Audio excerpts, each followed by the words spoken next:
Righto guys, day 2. I'm going to go down the beach again for a second detecting session with the Deteknix Scuba Tector. So I haven't charged it. I used it for about an hour and a quarter yesterday. So we've used it for that amount of time. So I'll take it down again today, and we'll see how. I'll go down for an hour and a half again.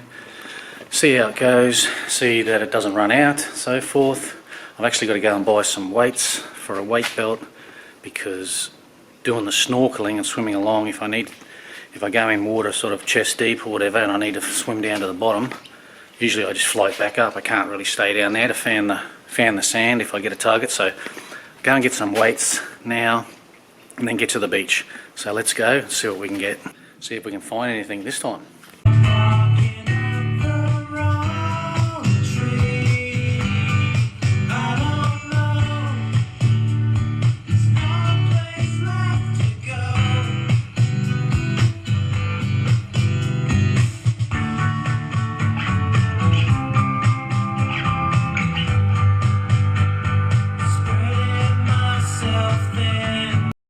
Rightio guys, I'm down the beach and I've just got new setup.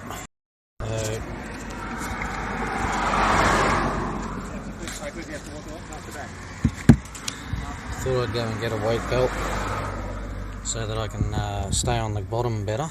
So I went and got that. Ginning about making that up, so I got 4.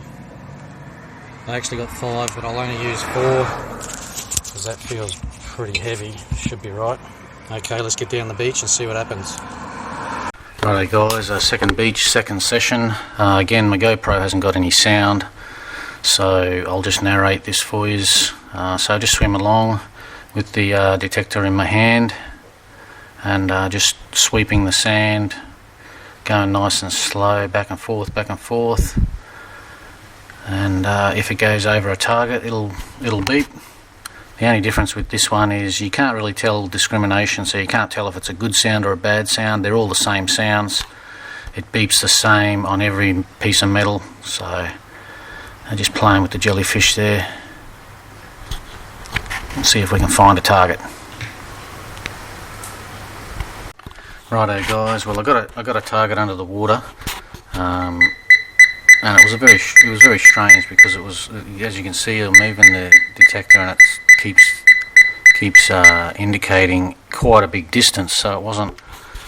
I got a feeling that maybe it could have been a pole or big piece of metal under the sand. It was just a really strange signal. I couldn't really zero in on it, but I gave it a bit of a go. I was just fanning all the sand. Nothing popped out, nothing that I could see, a coin or a ring or a can, any trash. I couldn't really see any bits of trash or anything.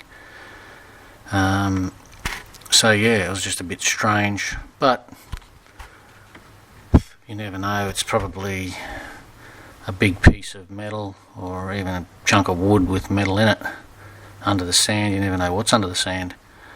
So I was just brushing away, didn't see anything, thinking, God, what's going on? The beeping's actually getting quicker, so it's obviously down a fair way, and I can assume that if it's down a fair way and I can detect it, see now it's beeping fast, and I can detect it, then it must be a pretty big piece of something, whatever's down there. So, but yeah, I couldn't get this out. I couldn't find it, and I was just spending too much time on it, so I didn't bother in the end. I just gave up on that piece.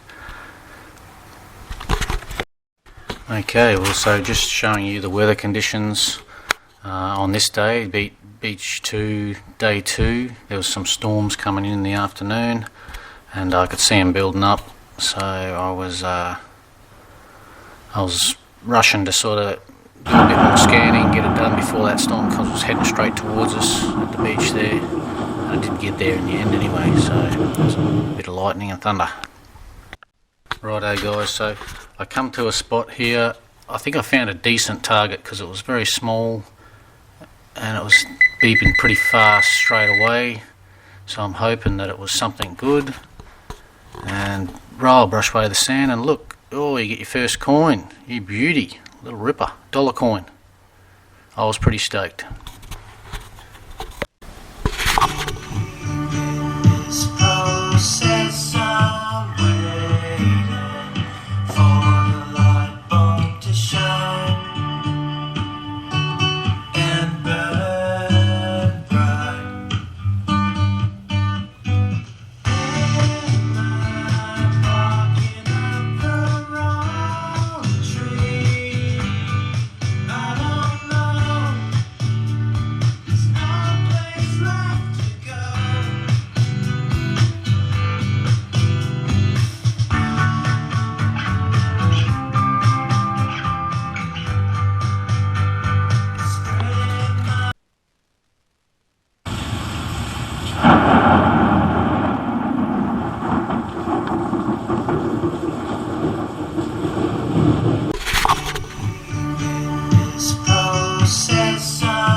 Righto guys, we're out of the water now. I was in there for about an hour and a quarter, nearly an hour and a half.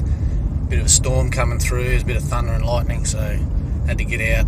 So anyway, let's get home and we'll show you what we found. Righto guys, made it home. The detector is still going. I was in the water today for about another hour and a quarter, nearly an hour and a half. And it still hasn't gone flat yet, so there's 2.5 hours using the detector, the Scuba Tector, and it hasn't gone flat yet, so I'm assuming you could probably get 3 or 4 hours out of it. But yeah, she's starting to rumble a bit. It's going to get some storms tonight, I think. So basically I didn't get too many signals. I did get a signal underwater that was, I think, a massive big bit of steel, because I sort of dug down and I felt it. And the only other thing was a dollar coin. Did get a dollar coin, which was pretty cool. Probably a bit easier using the detector by hand rather than having it in that homemade arm thing that I made for it. It is. I think you can get along pretty quick when you're snorkeling and fanning with your arm like this. You probably do it a bit quicker than the other way. But either or, I mean, they both work. And it's a great little detector. It picks up a lot of stuff. I mean, I picked up this dollar coin. I was going pretty fast and it beeped on it, stopped, so I went back to it, fanned the sand, and away out she pops. If the targets are there, this thing will pick it up. It's pretty damn good. So Deteknix Scuba Tector, awesome little bit of kit, 250 bucks, can't go wrong. So anyway, thanks for watching guys. Indoors Outdoors with Edgy. I'm Chris. I'll see you on the next one.